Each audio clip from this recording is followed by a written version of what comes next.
Buddha or Buddha Gautama, also known as Shakyamuni Buddha, was a great spiritual master from ancient India. Born as Prince Siddhartha Gautama in 5th century BC, he would have naturally inherited the vast wealth of a kingdom. However, the prince one day left the palace life in search of spiritual knowledge. After years of contemplative seeking, the Buddha attained enlightenment under the Bodhi tree.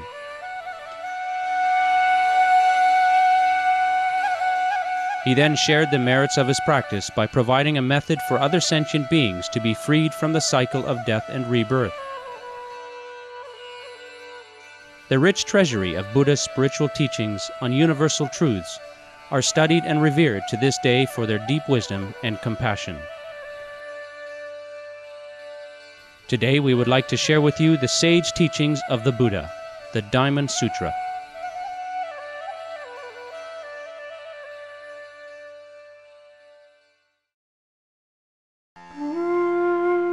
Renouncing virtue.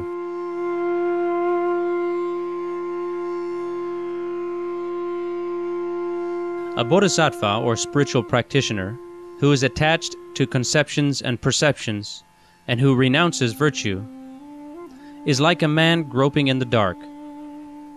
A bodhisattva or spiritual practitioner who is free from conceptions and perceptions and who renounces virtue is like a man whose eyes see all things clearly in the bright morning sun.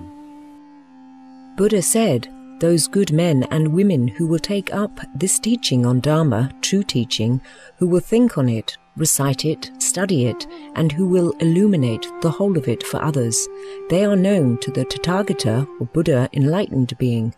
He recognizes them by his Buddha cognition and perceives them with his Buddha eye. These good beings will each bring to fruition immeasurable and incalculable merit. I recollect through my Buddha cognition, Subhuti, that in the remote past, aeons before the Supremely Enlightened One, I faultlessly served millions of Buddhas or enlightened beings throughout incalculable ages. Nevertheless, the merit gained by those who take up, remember, study, recite, and explain to others this discourse in the future, when the way is obscured, will surpass the merit gained in the service I render to all Buddhas or enlightened beings millions of times over. Their merit has no number. It is incalculable and incomparable. If I were to teach just how vast this merit which will be gained in the future is, Subhuti, good men and women who hear me would become confused, mentally disturbed, and even frantic. But since the Tathagata, Buddha enlightened being, has taught that this discourse on Dharma, true teaching, is inconceivable, an incommensurable good karmic or retributive fruit should be expected from it.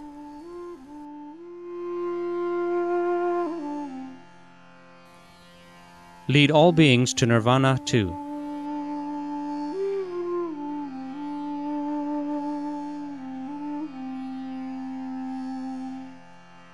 Subhuti asked, how, Buddha, does one who seeks the bodhisattva path tread it?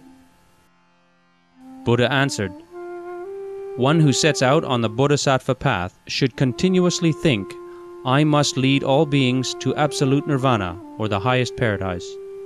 Nevertheless, even when all beings have been led to nirvana, or the highest paradise, no being in reality has been led to nirvana, or the highest paradise. For if the idea of a being, entity, or personality should arise in him, he is not a bodhisattva or spiritual practitioner. He who has set out on the bodhisattva path is not one of the dharmas or true teaching. Do you think, Subhuti, that when the Tathagata or Buddha enlightened being was with the enlightened one, there was any dharma or true teaching by which he came to know supreme enlightenment? There was not, Subhuti answered, any dharma or true teaching by which the Tathagata or Buddha enlightened being has known supreme enlightenment. For this reason, Buddha said, Tathagata signifies attributelessness, and if someone were to say, the Tathagata has fully known supreme enlightenment, the Dharma of the Tathagata is neither real nor unreal. Hence, the Tathagata teaches that all dharmas are the Buddha's own special dharmas. Why?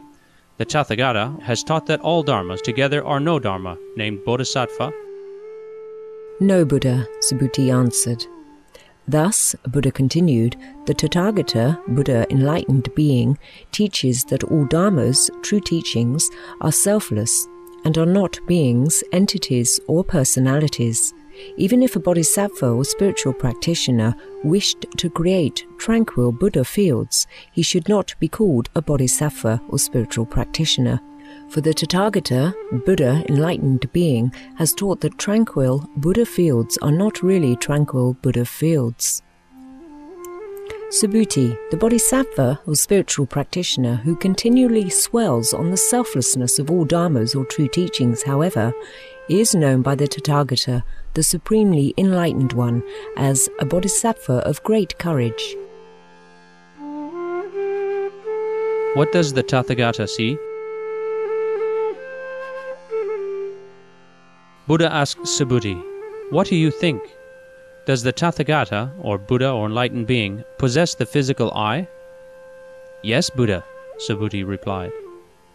"Does the Tathagata possess the divine eye of enlightenment?" "Surely, Buddha, the Tathagata possesses it." Does the Tathagata possess the eye of transcendental wisdom, Subhuti? Indeed he does, Buddha. Does the Tathagata possess the Dharma eye? Yes, Buddha. And Subhuti, does the Tathagata possess the Buddha eye of universal compassion? Without doubt, Buddha, the Tathagata possesses all these eyes. Comments on the mind. Subhuti, I know the mind of every sentient being in all the hosts of universes, regardless of any modes of thought, conceptions, or tendencies. For all modes, conceptions, and tendencies of thought are not mind, and yet they are called mind. Why? It is impossible to retain past thought, to seize future thought, and even to hold present thought. Form is no form. Is the Tathagata to be seen, Buddha asked, in the manifestation of his form? Indeed not, Subhuti replied, for the Tathagata, Buddha, enlightened being, has taught that the manifestation of his form is no manifestation, even though it is called the manifestation of his form. The Buddha said, does the Tathagata, Buddha, enlightened being, think, I have demonstrated Dharma or true teaching? If anyone says the Tathagata has demonstrated Dharma, he speaks falsely, for he misunderstands the Tathagata by grabbing at what is not there. There is no Dharma, which could be taught as a demonstration of Dharma.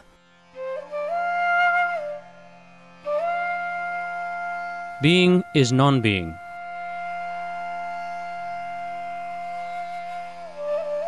Subhuti asked, in the distant future, when the way is obscured, will there be beings who, upon hearing these dharmas or true teachings, will believe them? Subhuti, Buddha replied, they would be neither beings nor non-beings, for the Tathagata, or Buddha or enlightened being, has taught that beings are not in truth beings, even though he has called them beings.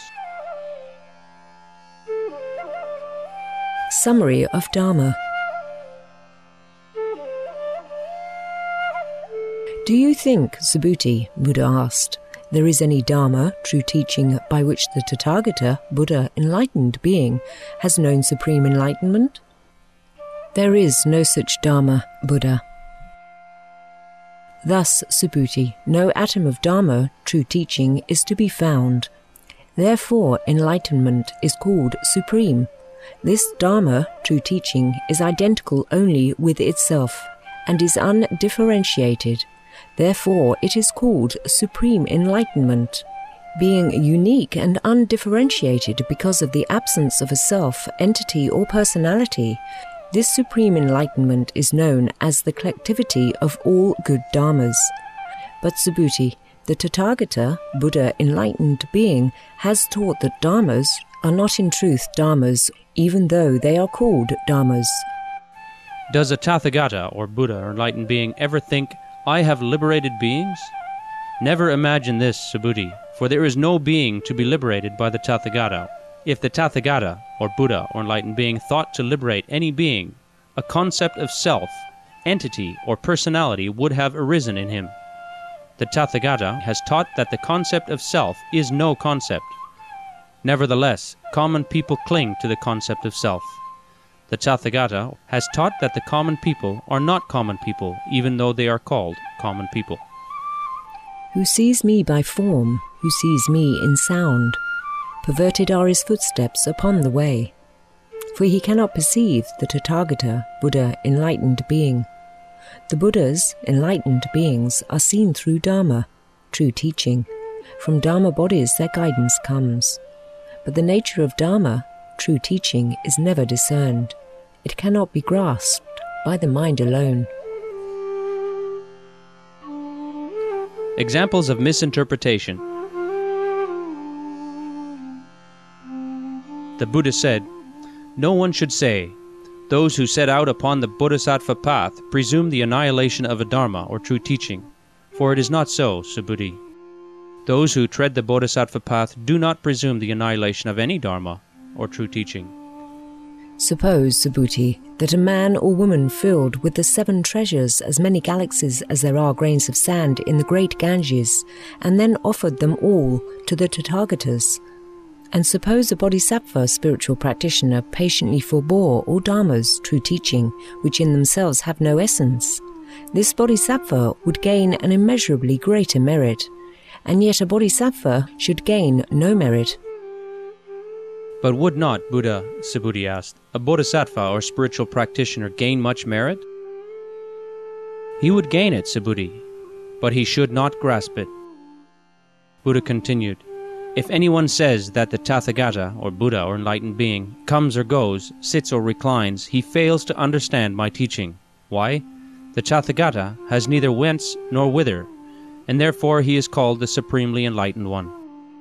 If a man or woman took a galaxy for every particle of dust in this vast galaxy and thoroughly ground each one until it was reduced to atoms, would the heap of atoms be great? Indeed, Buddha, Subhuti answered, the heap of atoms would be immense, and yet this enormous heap of atoms is not really a heap of atoms, even though it is called a heap of atoms. Further, although the Tathagata has said galaxy, he teaches that it is not in truth a galaxy. For Buddha, if there were in truth a galaxy, it would be a material object to be seized upon, and the Tathagata, or Buddha enlightened being, has taught that there is no seizing at all. Indeed, Subhuti, Buddha said, this seizing upon a material object is a convention of language, an expression devoid of real content. It is neither Dharma, true teaching, or Adharma, or irreligion or lack of dutifulness, even though ordinary people have seized upon it foolishly. Suppose, Subhuti, that someone said that the Tathagata, or Buddha or enlightened being, has taught a conception of a self, an entity or personality. Would he be right? Subhuti answered, "Not at all, Buddha. That which the Tathagata has called a conception of self is no conception." Therefore, Subhuti, Buddha said, one who has set out on the Bodhisattva path should know all Dharma or true teaching and view them intently. Yet he should know them and view them in a way which does not give rise to a perception of any Dharma or true teaching. Why? The Tathagata has taught the perception of a Dharma is no perception, even though it is called perception of a Dharma.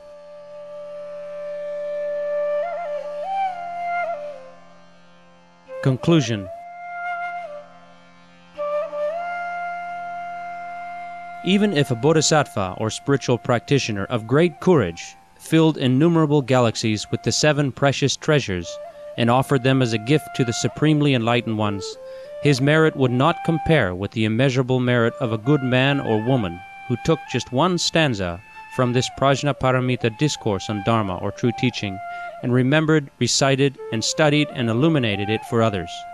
How was this done? In a way which is free from appearances. Thus one illuminates it for others. Like a meteor, like darkness, as a flickering lamp, an illusion like hoarfrost or a bubble, like clouds, a flash of lightning or a dream, so is all conditioned existence to be seen. Thus spoke Buddha.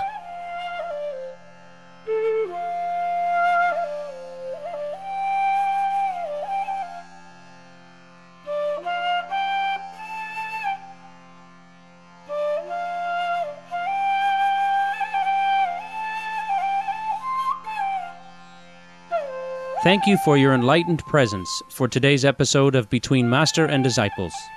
Please stay tuned to Supreme Master Television for Planet Earth, Our Loving Home, coming up next after noteworthy news.